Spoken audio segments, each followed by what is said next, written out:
Big boss హౌస్లో పొద్దున్నుండి ఘోరంగా మారుతున్న నిఖిల్ పరిస్థితి. ఆఖరికి సారీ చెప్తూ సోనియా నువ్వు వెళ్ళిపోయావు, నేను ఏం చేయలేకపోయాను అంటూ తనలోనే తాను మాట్లాడుకుంటూ ఉంటాడు నిఖిల్.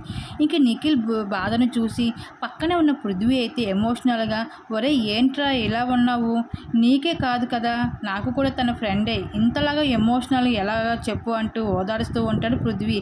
ఇంకా మణికంఠ దగ్గరికి వెళ్ళి నిఖిల్ అయితే మాట్లాడుతూ ఉంటారు. ఒరే నా లైఫ్లో చాలా ఎక్స్క్లూజివ్ చెప్పుకున్నాను, నన్ను నేను ప్రూవ్ చేసుకున్నాను, వాటన్నిటితో పోలిస్తే ఈ హౌస్లో ఏమి పెద్ద విచిత్రం కాదు అంటూ.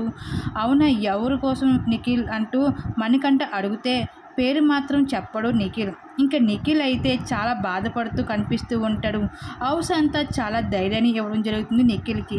ఇక నిఖిల్కి అయితే అశ్విని అయితే మంచి సజెషన్ ఇస్తూ చాలా తనకు ధైర్యం చెప్తూ ఉంటుంది.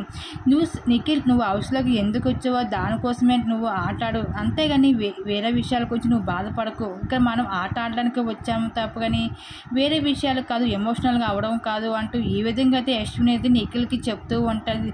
కానీ నిఖిల్ మాత్రం సోనియా కోసమే ఆలోచిస్తూ బాధపడుతూ ఉంటాడు. దీని మీద మీరేమనుకుంటున్నారు, మీ అభిప్రాయాన్ని తప్పకుండా కామెంట్స్ అక్కడ షేర్ చేసుకోండి.